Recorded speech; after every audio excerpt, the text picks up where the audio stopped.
the Xayah yesterday. Schalke even left the Aphelios up when they had the option to take it themselves. They did not elect to remove it. So similar things already, but it is Origen taking away the Xayah. I think that is a very good first rotation pick over on the red side for Schalke in this type of draft. You immediately see that both sides see how much firepower is down in the bot lane in the draft with these two players as well as in the meta. And it's so many questions, and especially when we look on the Origen side as well, because Destiny, so far we've only seen him on the Rakan. It was a breakout performance, but can we see something similar if he's forced onto a different champion? And with the Xayah now taken away, obviously the Rakan is going to drop a certain amount in priority. Definitely will here. Now, it's always interesting on these first few patches what people decide to take off the table, because now that we have 2 AD carries gone, like that Senna is something I'm immediately looking at, and if you are going to leave these power picks open, you must have counters ready and prepared to take them down. It will be Xerxes on this Gragas. This is a pick he took yesterday as well. Xerxes has always been one of these junglers that's less about just, putting, the pedal to the metal in the early game and looking for heavy early game ganks. It was actually something I was maybe curious about, how he adapted to the new jungle patch, and very much yesterday it was all about farming heavy and tracking the enemy jungler as opposed to getting off and making ganks happen himself. And interesting now because we see the response from Schalke, but as there is no AD carry locked in on the opposite side, it feels like they don't see any reason to lock in one of their own, so instead they're going to get Braum, their priority support, as well as the Elise as an answer to the Gragas. Huge shift from what we saw yesterday where it felt like early pick AD carries were everything. Yeah, we definitely want to see Gilius attack in the early game against this Gragas, but as you mentioned, the Braum 2, very good counter. He can sort of block any sort of Gragas cask coming through. Now, this will mean that Origen can take strong counter picks themselves, because we saw in yesterday's game against Fnatic, where there was, of course, that Braum in the game. Origen decided, hey, we're going to take the Gangplank. We're going to take these long-range engaged champions that you cannot block even with that Unbreakable, and could see Alphari return to that too if it's not banned away by Schalke. But it'll be interesting to see now if Schalke are just going to go straight into the Misfortune with the Braum on their side. Obviously limits a lot of the counter options available to kind of stop the bullet time from wreaking havoc on the back line of the enemy team. But with Nautilus and Senna, that's just such a powerful bot lane. There's so much kill pressure. Nautilus ult going to guarantee a clean fallout from Senna, and that's more than enough to take out just about any champion. But when it comes to early firepower, Varus would be a solid choice. We're going to have to see where Forgiven wants to go. It will be the Varus in the end. Okay, nice to see him again on one of these high DPS marksmen in the bottom lane. Not the lethality users that we've seen maybe a Misfortune go for in the past with a Senna nowadays, but instead just high DPS and more pick potential next to this Elise. Now, one thing that I think Schalke should be looking for as they, look forward in their draft is dive options against the Senna. Because Senna amasses such an incredible amount of range over the game, collecting those souls throughout the match, you need to be able to close the gap against her. And right now, you have a Varus and a Braum that mainly want to kite back in fights. Elise, even though she has a lot of damage, can't really dive in the full 5v5s. So that's where you need a pick like a LeBlanc, perhaps, to get into the enemy backlines, or a strong top lane flanker to be able to get around and give upset hell. And very nice that Schalke have the luxury of red side, so they will be able to counterpick mid lane as well, which opens up a lot of those picks, a lot of those options to have those favorable lane matchups. With the Pantheon banned away, first time we saw it was in the previous game in the hands of Mickey. Felt solid, felt like a pretty good pick overall, but the Yasuo, I like that Schalke have taken away both of the wall options in the game. They got the Braum themselves, taken away the Yasuo, they say, hey Alphari, we love what you did on that GP yesterday, never again! Ban that one too. Yep, make sure that there isn't that, flank option, with that long-range engage that can't be blocked by the Braum wall like we talked about earlier. Now, what I am looking at for them is maybe a flexible solo lane pick here. The Mordekaiser, of course, hasn't been banned away so far in this draft. Could be something they look for, but when you see a Varus and an Elise, that's a lot of magic damage already. Varus getting a ton, especially when he goes for the on-hit build, which of course is the most prevalent one in this day and age. So they probably need more physical damage either from Abbedagge or Odo. I do like Origen's final ban here, taking the Ornn away, seeing that the enemy team has the Braum, the Yasuo banned as well. So options to stop the Call of the Forge God off the table means they don't want to deal with one of the easiest, safest blind pick top laners. Instead, we're going to get the Odoamne Renekton. Now, this champion, much less oppressive since the removal of Spear of Trojan, thank God, but not sure what to think of it in the current meta. Have you ever heard of Elise plus Renekton tower dives in the early game, Dracos? Oh, wow. I think one or two people have said that over the course of League of Legends history, but this is a situation where Alphari has to say, am I playing weak side of the map? This is something he was known for so long. and against the Gnar can bully out the Renekton with a ranged advantage, but in the 2v2, this is definitely in the favor of Schalke. And very difficult, I imagine. If that Renekton ever gets on top of the Gnar in mini form, nigh impossible to come out on top in the 1v1, but Alfari had a fantastic performance yesterday, and we'll see if it's going to work. But that is a lock-in on the LeBlanc. You can see it on your screen now, but you can't see it on the bar below. Destiny has locked in the LeBlanc for Nuke Duck. He's looking for the run back after his performance yesterday. Won't have the luxury of the counter pick, but obviously very successful on that champion and wants to repeat it. LeBlanc's just so tricky. She can go invisible in game. She can do it in Champ Select too. I've seen a couple, mimics throughout the last couple Champ Selects over the last 2 days. I like this. This is a creative way to explain technical difficulty. See, there it is. Oh. It's a Nico. There's 2 Nautilus. The Nautilus in the mid lane is a LeBlanc. You can trust, if you're in this audience, trust the pictures behind the players. We'll get that figured out in the future. But it is the Rise now picked up for Abadage. And okay, look, we've talked a lot about Abadage, and I want to hit him more because we said his biggest enemy was, mid lane tier 1 tower. Dived a lot. Yesterday, he popped off. Oh yeah, such a fantastic individual performance up against Mickey in the mid lane. Want to see if he can repeat it against Nuke Duck, which I think might just be a little bit harder in this game. Yeah, this is a game where there's a lot of faith being put in Abadage, similar to the Cassiopeia Rise, very high DPS mage in the middle lane. There is option, with the Elise to look for skirmishes around this middle lane, but especially the later on we get into the match, we know that Rise wants to leave that mid lane, look to use the Realm Warp into side lanes. Paired up next to an Elise, there's very strong turret diving potential, and I remain concerned about Alfari in the top lane on this Gnar, whether or not he can withstand the brute force of Schalke. How much are they willing to put on the top side? It's been clearly telegraphed with that Elise, but the mind games begin now as we load into our game. Are they going to go for the standard, the Renekton Elise tower dive, or will we see them mix it up and use those, kind of premonitions against the side of Origen? Something we're going to have to find out as we gear up for Schalke versus Origen in our 3rd match of the day.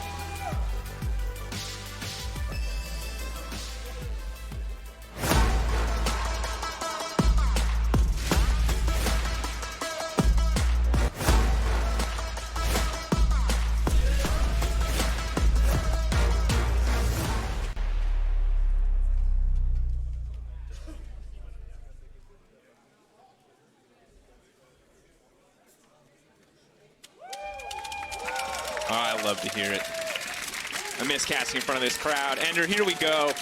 OG versus Schalke, plus a car on your screen. Obviously, both for MVP at LOL Esports. That one, I hadn't seen that one yet. That one caught me off guard. All right, here we go. There's a Braum. We could talk about level 1s. We could talk about mid lane. We could talk about how you talked about diving a lot early, roaming a lot early. Where's your heart at, Ender? All right, so I want to track these junglers in the early game. Surprise, surprise, Dracos. I'm talking about the junglers. I know. It's crazy. But here's the thing, right? Xerxes loves to track junglers in the early game, right? So you expect Elise wants to finish on the top side of the map, which is why things are getting interesting, because with a Braum on your side of Schalke, you do have level 1 invade potential. That was why I was getting a little bit worried with him positioning up towards the top side. So my anticipation is that Gilius starts blue side, ends up towards his red buff, and that Gilius wants to mirror that. So start on the bottom side himself too, so he can be top side when Odo is looking to potentially stack a wave up against Alfari to look for a dive. A lot of aggressive trading there in the mid lane, of course. Because like Abadage maybe not coming out on top, has the phase rush as opposed to the electrocute of Nuke Duck, so not quite as much early damage, but both players clearly keen to get the laning phase kicked off. Minions weren't really even there by the time they started trading. And now we do have the leash. No leash actually for Gilius, as Forgiven and Dreams are just going to go straight for the lane priority. Want to limit a little bit of what Upset and Destiny can do in this bottom lane. Yeah, so at the same time, Gilius going to be hiding his start right now. Of course, you can anticipate, I think Xerxes should expect him to be down here on this blue buff, which is why Xerxes skipping his Krugs entirely at the start of this one. This is something that you would have never seen him do in 2019, but he wants to make sure he can be over towards the top side of the map, probably Wolves plus blue buff, to hit level 3 and then defend against Gilius.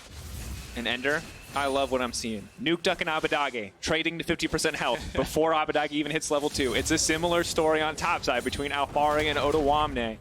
And this is what you want to see, because yesterday when Origen played, it was slow, it was controlled, it was kind of calculated. Fnatic were really the aggressor, but it seems like today both teams are willing to get things kicked off. I like it when people fight. That's what I like to see, and I'm going to really like to see Alphari fight when he goes into Mega, because that's a segue, and Alphari got some big buffs to the Gnar on patch 924. We're talking bonus damage on his Boulder Toss Q in Mega form, as well as his Wallop too. So that just means he's going to fight better against Odo when they are in melee form. You can see Alphari is also rocking the Conqueror too, so we'll be able to stack up and go for longer fights. Oh, but now, Gilius invading. Elise not going to lay down any vision, not going to see this. Xerxes now hitting level 3, balances out the fight, but of course, if Elise lands the cocoon first, becomes very Elise favored.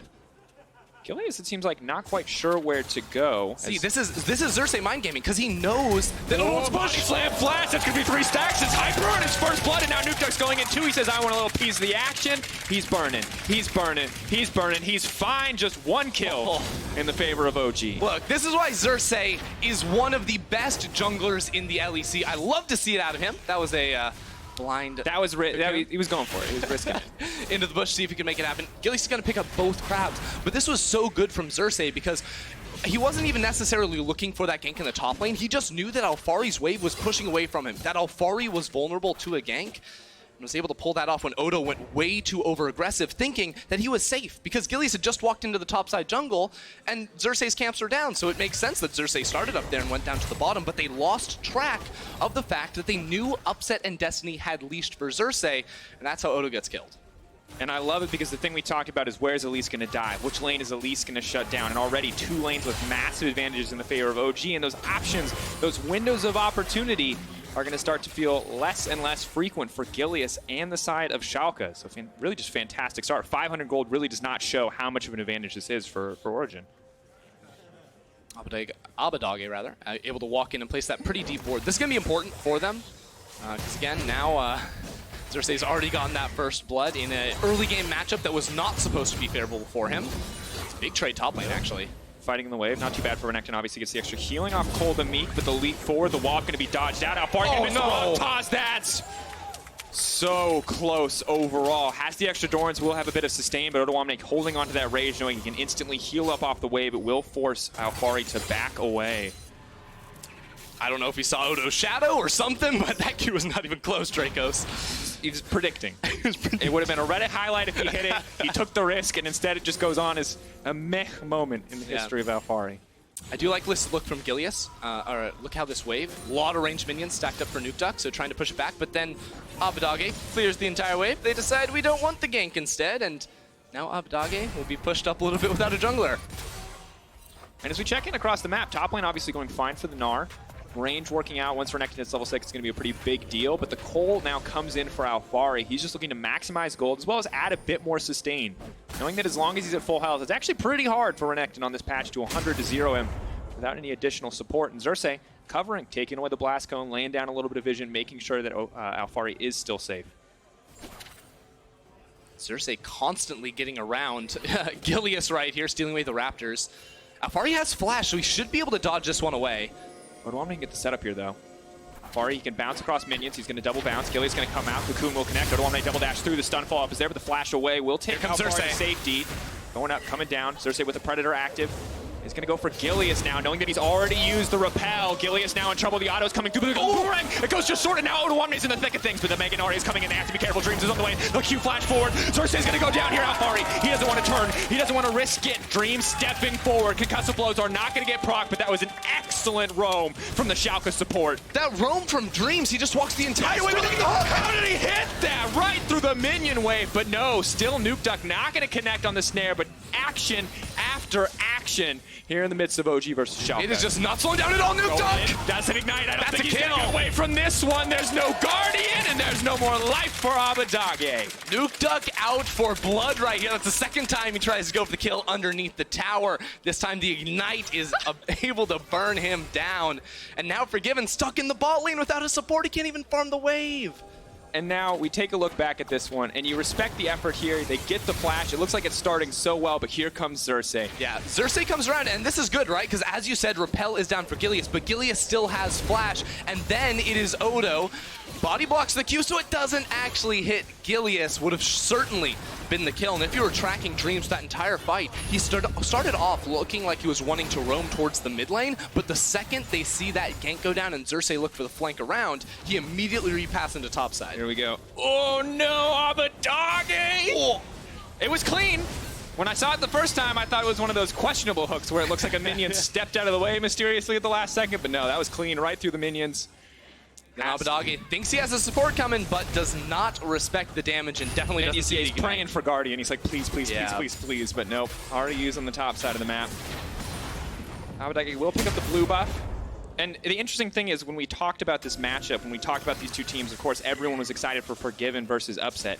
And look, if you want to watch them 1v1, you can, because their supports have left and all they're doing is farming bot lane, because the only part of the map that seems to matter for both these lineups is the top side.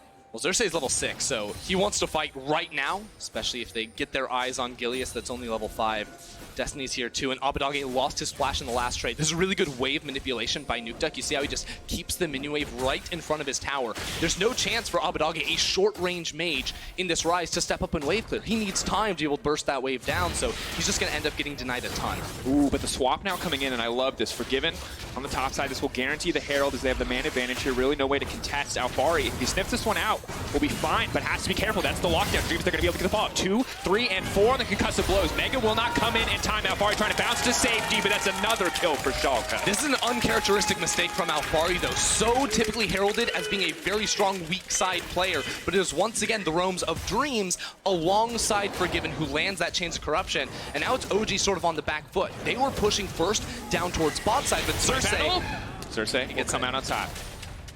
It wasn't that important. I just wanted to shout smite battle. Gilius, for Gilius it's important, okay? That is a matter of Another pride. smite to not Gilius, but has the Herald on the top side. A lot of plays going to be dropping down. Gilius stepping away even to make sure the gold doesn't go to him. Abbedagge trying to get some fancy footwork. That's the phase rush. The side steps. It's looking clean. The realm warp, what CC does he have left? But Abbedagge now has to run for the hills. But here comes Dreams. They can't commit. Gilius coming down as well, and Abbedagge will live to see another day. Some fancy footwork from the Rise on the side of Schalke. Yeah, he was just untouchable right there, and it felt like OG were holding all those spells, playing it really well. You know, Nukeduck was trying to get him to juke in towards Xerxes, but then he just does the loop-de-loop and is completely untouched. That means Schalke also get this tower on top of it, and OG had recalled bot side, so they only pick up one turret plate in the process. Well, the overall gold remains pretty similar because of some CS leads, I believe, in the jungle and mid lane especially. That is a little bit of a blow for them for sure. And you can see the gold difference there between the respective top laners, despite, you know, what felt like a very positive start for Alfari. Odoamne is starting to kind of bring it back in. 11 CS advantage from Alfari. And Forgiven's just going to swap again. They just do not want to leave Renekton in this situation. Upset and Destiny going to find out very quickly that there might be a top laner headed their way, but Forgiven is just another jungler at this point in the game. He does not want to sit in the lane and do nothing. This man is trying to find some kills, but he will be spotted on the ward, and now Nukeduck has to run for the hill. Dreams coming in once again. That one was a little wide. We'll call it a miss, but Nukeduck, that was incredible. Leaps forward. Dreams going to get taken down as well, and in an instant, hope fades away for Schalke. But there's a huge difference right now in how the jungle support coordination is working between these two teams, because I see Dreams doing a lot of good stuff on his own and reacting to plays that Gilius makes. But right there, it is Dreams, a Braum solo ganking in the mid lane while Gilius is in his own jungle. Meanwhile, it is Xerxes and Destiny. Look at them. They're literally hugging each other as they walk around this map. They're inseparable, and that means you're going to win basically any fight you take as that power duo. And it's crazy how now all the supports have been free to roam, how much more action we're seeing. Still, you have the 80 carries kind of just farming it out. Haven't, honestly, outside of Forgiven's play on the top side, really been too much a part of the action that we've been seeing. But it is a back and forth game. Nukeduck taking off in the mid lane, but the rest of Schalke is still trading blows across the map. However, you're right, Ender. I think they need to clean up a little bit of this coordination because OG so far has just been moving better. There's also just been these control wards sitting underneath mid lane for the side of OG pretty much the entire game that Schalke have not actually bothered to clear away, which has made it really difficult for Abbedagge to play. Now, as the Dragon gets started up, once again, it's 5 members of OG in the area. Doc going to be able to grab that one. Nukeduck, of course, on the flank. Has to be respected. Has the necessary vision to harass here. And Gilius has to be very careful. That is a level 6, no MR Elise. If Repel is down, Gilius gets one shot. Challenging Smite might be the only thing that saves him from this Nukeduck. This LeBlanc, Nukeduck. Same thing. Similar. Same thing. We'll call it the same thing. But Gilius definitely not feeling too great this game. Just at 12.5 minutes, finished off his jungle item. He's level 6, while the solo laners are level 9. He's 2 levels underneath an AD carry, who's usually share lane experience, but this is going to be a game where AD carries are abnormally highly leveled, just because their supports have not been near them pretty much at all. Yeah. They've just been gone. Level 8. Obviously, it's gonna add up more as we go further, but slight XP advantage for now. Nukeduck gonna grab a bit of mana there off the Honey Fruit. Gonna Cloud Drake for the second spawn, so we'll have a Mountain or an Infernal Rift. Gilius. Here comes Predator. It will never not be funny seeing Gragas start zooming across the map. Especially after the walk animation. Just, like, his belly is really pushed out there. He's ready. The belly first kind of guy, you know? Sumo specialist. Well, Forgiven and Dreams playing this one pretty well, but again, this goes back to old problems for Schalke. We were talking about the control wards around mid lane. Now that is extended to the entire river. And something we were touching on in draft was actually that Schalke would like to dive some towers. You know, you have an Elise, you have a Rise that wants to use that Realm Warp to get around the lane, and now Abadagi is going up top. There we go. Finally seeing the Realm come in from Abadagi. The fight kicking off. Alfari going to try to find a different way out. Mega, it can help him turn this fight. Did not connect on the Boomerang, though. We'll get the speed boost off the Hyper, but that's going to be a decent cooldown to be missing. And now Nukeduck moving up to turn. Wants to use Alfari as some, well, tasty bait, quite frankly. And Abadage, he looks like a hungry boy. Don't do it. Don't do it, man. Come on. Is he going to take the tasty bait? Okay.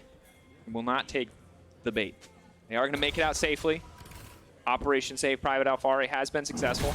But that is a big cooldown blown, right? From Abadage. It's going to be a couple more minutes before that one comes back. And once again, it is a player from Schalke trying to make a play in a side lane while Gilius is not with them. And that meant that Nukeduck's roam up to the top side was able to stop the play entirely because they could not chase because they did not have a numbers advantage. Yeah, and if you're wondering why anyone would want to pay so much attention to Alfari, it's because he had probably the most disgusting gangplank performance of all time.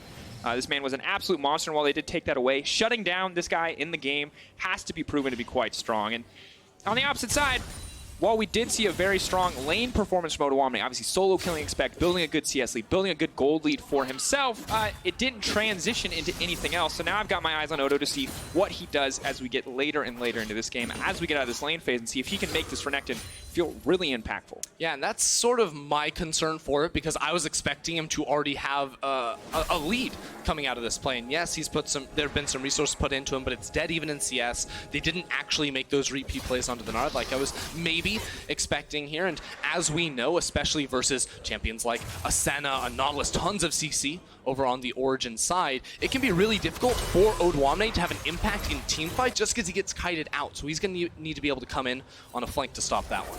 Xerxes throwing his weight around the bottom lane. We'll try to get them to back off, but Forgiven and Dreams is very aggressive here. Nukeduck going to take half the health. The flash over the hook, the fall of Destiny, not afraid. That's a little bit of oceanic aggro, and you love to see it. The TP now in the mid lane. Whoa! Joe's looking for the fall, but he's not going to connect Cocoon. That could be a disaster. Stopwatch buys a brief second here, but now Odoamne is going to be the one in trouble. Another chain going to lock him down. The Crocodile getting sent right back home. I just love this control around the mid lane that Origin continue to have. That control where they've just been owning that bush with the ward over the wall, so Nukeduck is so easily able to hop on over there and punch Abadage in the face again and again and again, and that lead just continues to manifest. And right before that play, I was going to talk about how the gold lead was so small. It was only a couple hundred difference, but just in an instant it changes, and I love the play here from Nukeduck. Control of the vision, as you mentioned, and then the flash over. Whew, fantastic. Yep, he gets him. Abadage is trying to flash over to his jungler, who then flashes in turn, misses everything. And then Odoamne is out of position. This is the problem once again. You see how Dreams and Forgiven unable to get into this fight because of the control that Origin have and the power of this composition. For Xerxes just chuck out the barrel, not even in the fight, just to knock away the bot lane of Schalke. And here's the thing, and this is what scares me, Under. If you're on the side of Schalke, Forgiven, you see the gold earned, Forgiven's where he needs to be. He's the carry, he's stacking up, he's getting ready for these team fights. The problem, my dear friends, is that the Elise and the Renekton, the champions who are supposed to dominate the early game, or are supposed to build these leads, are not doing that. And Gilius, as we get later and later, Elise is always going to feel good if she can one-shot a backline member, but Gragas is going to feel good forever because his ult is incredible. Yeah, he's always going to have value, even though he's also building AP. It's just going to be much bigger and much better the later we move into this one. Now, I like this trade coming out from Origin, taking the Rift Herald. As I believe Frost and Quickshot were talking about earlier on in the day, the base stats you get from a dragon just aren't all that powerful. You really do need to wait until you get the Dragon Soul. So taking especially the second Herald, which gives you so much turret taking power, now Origin's plan is going to be come to mid lane. That's been their plan the entire game, but this time they have an extra friend. After getting the kill, they can drop down the Herald and get the tower, or do it before. Setting up now Xerxes there to protect. This is kind of a nice three-man core as both of the side laners split out. Nutuk far enough ahead that he can be the split-pushing LeBlanc even without a TP. Abadage has to be careful, has to respect. The snare will not connect from the Senna. Got a bit of damage here, but Nutuk just absolutely fearless. As long as he doesn't go into melee range of the Renekton, will always be able to instantly get out of any real exchange. And as we move forward in this game, Nukeduck's role is just going to look more and more scary in the face of Schalke because they do have a lot of CC tools, but it's like skill shot CC. It's not necessarily immediate, so Nukeduck can go for these very aggressive distortions and be unpunished, right? Abadage can't simply press W and stop him. He has to first apply the mark of the E, and it's a longer process, so there's always going to be time for Nukeduck to step on back out of it, and that means leading into any sort of objective fight or siege, Origen will have this poke damage that Nukeduck will be able to lay down first. Yeah. Just keeping my eyes on the members that I think are, best equipped at this point. Abadage, a lot of tools on a side lane when you're the Rise. Yes, it's difficult against Nukeduck, but what can he get done? Forgiven. Now ticking over to level 11. Have to check to keep an eye on his itemization. He's got 2 items as well as a stopwatch completed. But the thing is it might be a similar story to yesterday where we saw Reckless be really strong on the Aphelios but not able to get anything done. And I'm wondering if the same thing is going to happen to Forgiven here, where OG just does not give Schalke any fights on their terms because they have the tools to disengage with the Gragas, have the tools to get out with, the LeBlanc as well as the Black Mist coming in from Senna. I think the concern is that there's just a lot of dive, too, on the side of Origen. With the Nautilus hook on forward, he has that through CC where he can just drop that ultimate way into the enemy backline and cause so much disruption. It means that Forgiven is almost always going to be stepping back in fights, and that won't necessarily go well for a Schalke team that decided to draft an Elise as opposed to maybe a jungler like the Gragas that could have fought better in these team fights. The Elise pick did not pay off in the early game, and that's going to be a big problem for Schalke. And it does start to contextualize why Origen have continuously prioritized a pick like the Gragas in the sea of junglers that are popular right now. Gragas feels like kind of the most good at every stage of the game. Lee Sin strong early, has the kick late game. Elise very strong early, but doesn't transition as well. Jarvan pretty okay everywhere, but just not really as powerful as some of the other picks. Yeah, I think the problem with a Gragas pick, and it's obviously something Xerxes isn't concerned about, is the fact that a lot of these junglers can bully, right? Gragas isn't supposed to win the 2v2s, isn't supposed to win the 1v1s, especially with Predator, because he goes into every fight without a Keystone Rune, right? But the fact was, Xerxes out-mind-gamed Gilius. He knew the path Gilius was going to take. Heck, I was watching the game and I knew what path Gilius was going to take. Xerxes sneaks around him, gets into the top lane, and then he's able to make this gank happen in a situation where I really don't think he should have been. Very true. Yeah, anytime we see Renekton versus Gnar, you kind of expect it to go pretty Renekton favored. Abadage will port down to the bottom side and will defend this turret as best he can, but the game pace has slowed a bit. This is something we've seen a decent amount over the games. Mid-game, a little bit more of a lull as you don't have nearly as many hyper-aggressive diving champions. The Sennas and the Varuses of the world, while they do have nice setup, aren't quite as powerful as the Xayah and the Kai'Sa of Worlds. Yeah, I was getting a little worried here for Abadage. That bot lane tower really, really alone with a lot of OG members positioned inside of this river. Thought that there may be a dive on the way, but it seems like they want to go back for some items. Some big purchases coming through. Of course, about to finish the Zhonya's on the side of Xerxes. Sad that he didn't get to use the stopwatch. We're happy, depending on how you look at it. Hasn't had a need to quite yet. As we get later and later, LeBlanc only going to get stronger, more scary, more likely to one-shot some of these champions because it's a level 11 for Xerxes, it's a level 9 for Gilius. So it really is insult to injury. And this is the thing that we've talked about with a new jungler that really sucks. If you're a good jungler and you start to win a matchup, you just keep winning the matchup. And Gilius just now ticking over to level 10 is going to be behind for, well, the rest of this game. Yeah, it's also unfair for Gilius because now his entire team is going to be asking, hey, can I take your Raptors? Like we just saw Forgiven as Gilius starts up the Raptors. Forgiven's like, give me that and that and that. And yeah, it all belongs to me. Just fire and arrows. That's just what's going to happen. Look, bud, you're a spider queen. You're fine. You'll figure it out.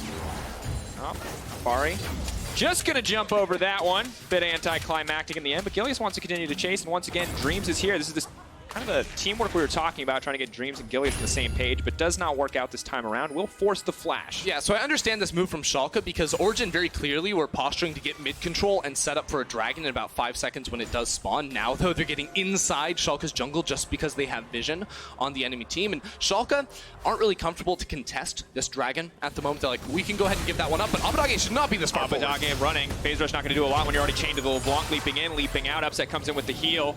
Marked away, Upset, can he finish him off? The auto, not gonna complete, but there's the you know right where he's gonna go. Morel tells you, why not line it up? Railgun kill coming in for Upset. Oh, super nicely played there from Upset just to find that last second snipe. And that should be all the setup that Origen need. Nuke Duck went back to base and will be returning to the map, but now he should be able to pick up both that bot lane tower and this neutral objective. Setting up. G gonna grab their first dragon of the game. Of course, extra resistances will feel nice for a limited number of people on the team, but if they do manage to get the soul and get that shield, it will make things a lot easier against the bursts of the Renekton and the Elise. But honestly, Ender, it's a 3K gold lead.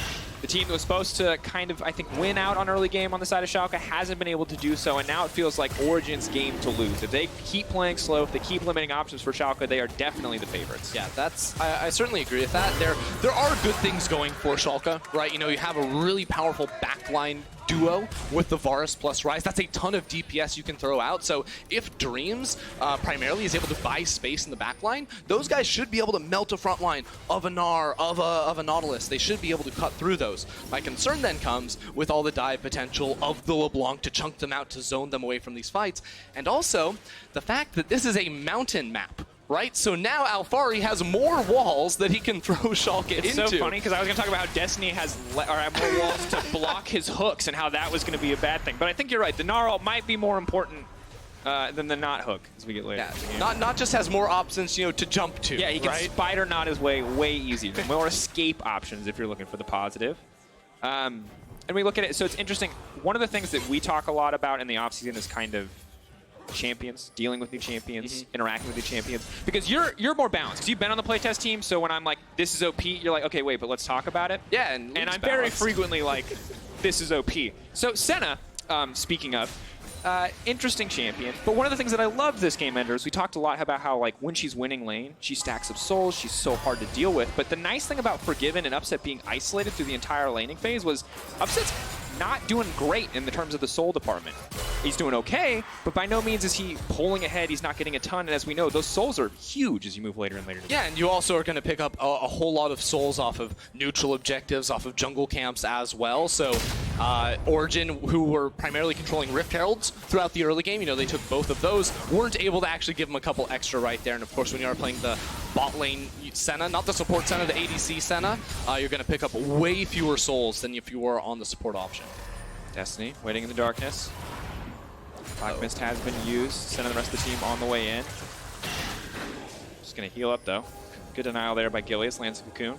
This is the other nice thing about Origen's comp. They've got a really beefy front line, you know, tons of utility, tons of tankiness. So they can walk face first into the enemy jungle, put down vision for themselves, set up for some of these neutral objectives. I mean, their vision control is just sublime at the moment. Their entire pink ward line is in the river, and then everything past that is going to be regular old vision. And right now it's just Gilius frantically trying to sweep away, deny some of these wards. But frankly, with some of the clever positions Origen have put them in, Schalke just aren't going to spot them. I like that OG are pushing in until Schalke commit enough numbers to kind of force them to back off. Then just then are they willing to pull away. Good patience, good play coming through.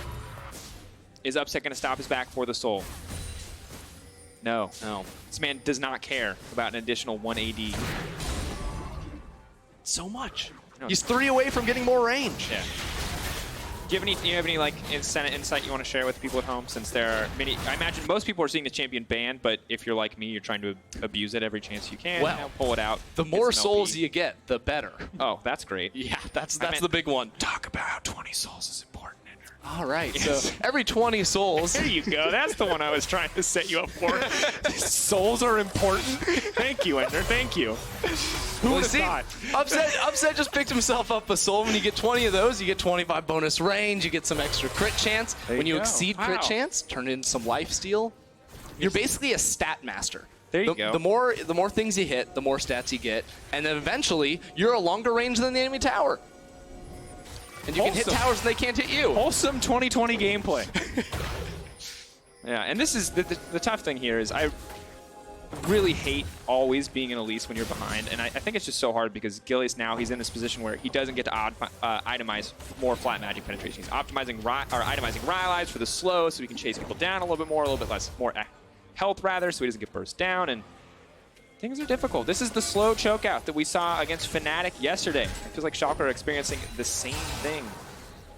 Now Origen are just waiting for a pick, because eventually, I think, you know, you take the Dragon in 50 seconds, then you turn your attention back towards the Baron for the next 5 minutes until it spawns again, and that's when I think you look to start it up, you know? You're very strong at this point to the game. You have the deep vision in the enemy jungle required, and you can turn around and you can find a good team fight. Also, if Origen can secure these very deep wards in the enemy jungle, it means that Alphari has options to find the teleport flanks when he is setting up his rage bar. So that's another thing that Origen are going to be very mindful of as we continue towards the game. Now, here's a pet peeve of mine. I honestly think Gilius should be giving that Raptor Camp Forgiven. I think he just did. He gave the big Raptor Forgiven, so that's a good job. At this point, Elise, pretty useless. I'm going to be honest. Her Cocoon is going to do the same amount of damage regardless of how many minions she has. So this is where Gilius needs to be giving more resources over to Forgiven. This is the man that's going to carry you in the late game team fights. Just, you know, funnel it all in there. I've never heard someone say that Cocoon is going to do the same amount of damage before. It doesn't change. An important fun fact. 0 is 0. No matter how many times you multiply it, increase it, it's still 0. There you go. Another Mountain Drake going to go over to the side of OG. Once again, not the most crucial, but as always, kind of a scaling threat. Both the Soul and the Elder Dragon incredibly important. So OG will take the free objectives, and it's bonus Soul time. That's 2 more for the Senna. Past the 40 threshold now, so an extra 50 range for Mr. Upset. Just feels like Upset's playing like, you know, like one of those like cookie clicker games where you just like clicking everything. It's like, give me a soul, give me a soul, give me a soul. Everyone else on the map is like, let's fight for vision. Forgiven and Upset are like, ooh, cookie clicker, I unlocked the factories. Those cookies are coming in. It's going to be a great time. And people are like, what's the end game? What's the plan? He's like, I don't know, I'm just clicking. There's got to be like a minion clicker equivalent, right? You know? You farm minions until you get 4 Don't steal IEs. that idea. That's Riot's idea. No? We're going to use that one. Okay, no. that's ours. Maybe. I get paid for that, right? I'm in so much trouble if there's actually a cookie clicker. They're like, how dare you leave that? No. Well, here we are, Ender. Abadage waiting in the darkness. Still has the spell shield.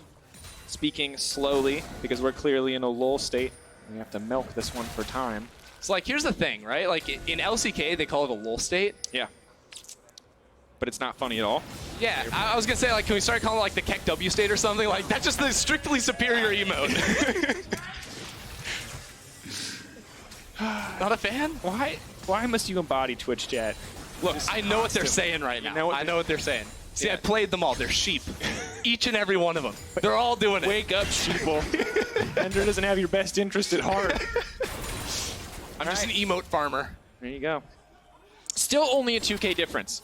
I feel like Origen are firmly in control of this game, but it's only 2K. So like a full 5-on-5 team fight could still go either way, depending on the status on the Meganar. Big Meganar ult, obviously a game changer. But you can see setup here.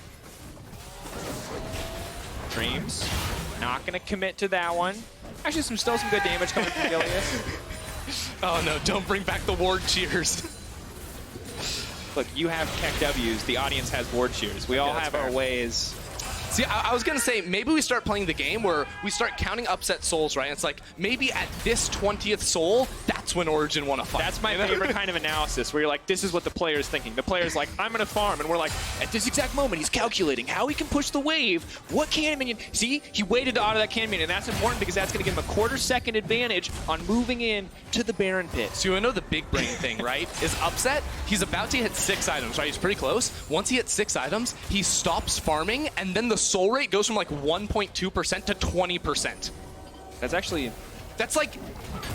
Wait, she just gets so many souls. Right, that's actually big brain. You're supposed to funnel as much possible gold onto her, yeah, that makes and it just gets everything. A ton of sense. Gilius. Ooh, not gonna hit the cocoon. All right, will not connect there on the snare. Upset, gonna speed up the rest of the team. Alphari now in Mega, sees Dreams in the pinch. That's the slow coming in from the Glacial Augment. But nobody's gonna fight. I just love the anticipation in your voice. It's like, finally, it's coming. Guys, it's coming, guys. Fighting is bad. As we've learned from OG and Schalke, world peace is the answer. 2020!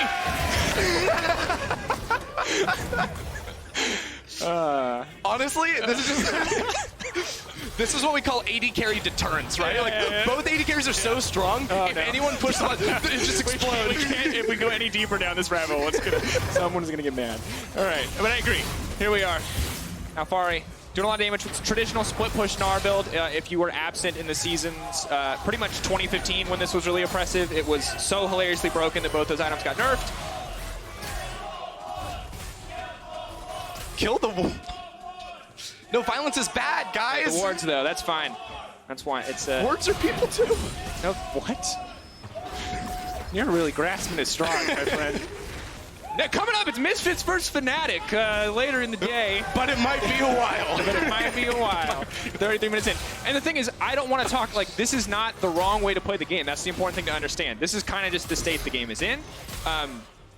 It's slow and steady. And if you're playing the game and you're the Vigar or the Nasus, or in this case the Senna, and you realize that the enemy team can't end, you're going to play for the long game. If it takes us 70 minutes for Upset to get 200 souls and enough range that he can just auto towers from anywhere, he'll do it. Upset is a try-hard through and through. I literally just witnessed Upset use his Yomu so that he could get to the minion wave faster. That's what I love. He also just hit 60 souls, right? So now it's like 80 souls. That's when Origen want to fight. Yeah, that's a extra 75 range. That's really important. Yep. Okay, and so here's the extra ridiculous thing. If you're taking Dark Harvest and solo queue, I respect you, but Glacial Augment is absolutely nuts. This happened. There it is. The LEC is alive with the feeling of true euphoria. Gilius says, overstay is welcome. The flash comes over the wall, though. That's the Forgiven. Alt Nuke Duck now might be in trouble. Braum ult goes in. Nuke Duck gets locked up. They can kill Nuke Duck. He's invisible, but no, he's managed to dash out. Destiny may have overstayed, though. It does activate the Gargoyle Stoneplate. Is very tanky. Forgiven, no ult to follow up. Odoamne locked on the backside. Upset gonna try to shield him back up. That's a lot of damage coming from Steph. Finishes him off, and that's the 1-for-1. Jungler traded for support. That's an advantage to OG. And that was a 4v5 because Alfari just sat on this Mountain Drake the entire time. Knows there's no one coming. Duck. That's the lockup, the flash body slam, and an instant everything kicks off. Absolute escalation. Forgiven, flashing forward fiercely. He's untouched for now. Forgiven, though, going to get locked up. The inevitable CC is there. He manages to zone you just for a brief second, but trying to find the follow-up kill, he cannot do it. Dreams taken down next. Senna and LeBlanc taking over the fight. Upset was not touched in that fight. So close to the CC going down, but Upset, finally, we waited all game for this, and look at that damage. 9K damage. That is so... I just did the math. Okay. That's more than the entire enemy team combined. Yeah. So Gilius gets sniped out by Upset, so good job by the AD carry, finding the pick right there. Of course, immediately has to flash over this wall, and that's where Schalke say, I guess we're fighting, because Nuke Duck is picked off. But they have no vision over this wall. They can't see Upset. Now Upset with this massive range is just hammering Odo, and then snipe Auto. That's 80% of Gilius' HP bar, and it made that sound exactly. Pew, pew. He picks up a couple souls in the middle of the fight. You keep talking on there. There's the rest. You just keep doing it. Pew. And one more. So and this. So I was actually wondering, Upset could have held his Q right there to heal Xerxes when he popped down out, but then see that? 3 out of the 4 Braum stacks on Upset. Forgiven couldn't finish off the auto attack. Senna just playing right outside of his range. And we've reached the point. 6-item Senna now. It's time to stop farming and pick up every single soul. Okay, let's talk about this. 6-item Senna. We got a 10-stack Medjai's on Nuke Duck. There's a spooky ghost on this Gragas because he is no longer a fan of waiting around and farming. They are going to find people. They are going to catch them. OG total control over the top side. Cocoon will connect. Definitely not the ideal target, but Gilius just trying to chip away.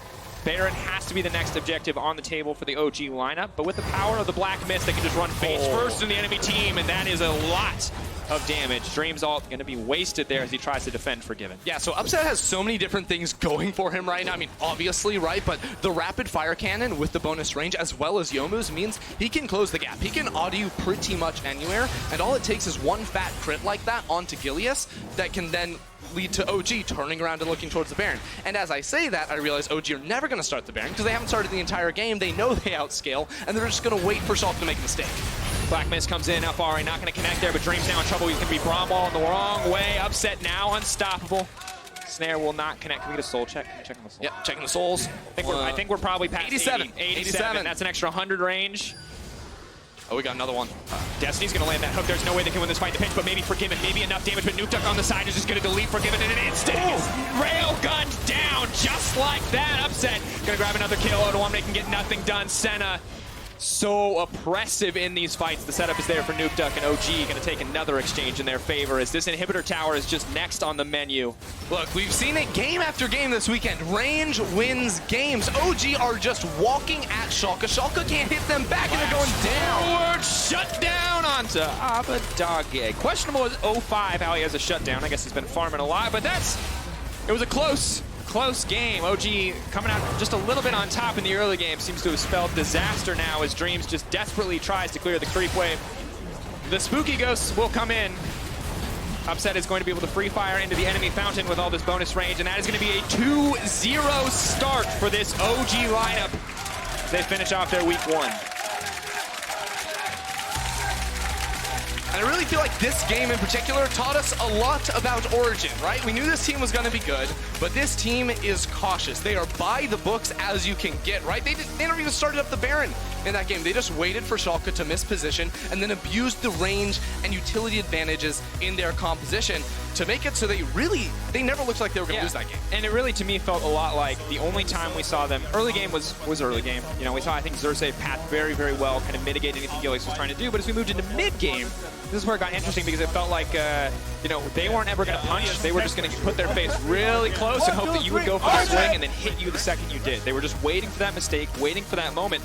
And that moment came in the mid lane, where Gilius got caught out, could flash over the wall, but the team committed, and because they did so, it just blew the game wide open, gave OG the gold lead, the Spooky Ghosts, the 10-stack Magi's, and the 80 souls necessary to take over that game. Yeah, and don't forget, too, that it was the early game from Origin that allowed them to sort of play it easy in the mid game. You know, they built themselves a little bit of a buffer based off of the early play by Xerxes in the top lane. The way Xerxes and Destiny in particular worked together around the mid lane to make NukeDuck pop off, because NukeDuck got super fed very early on, and that made it very difficult for the side of Schalke to really get much done as we went and the turrets fell and the match really went forward.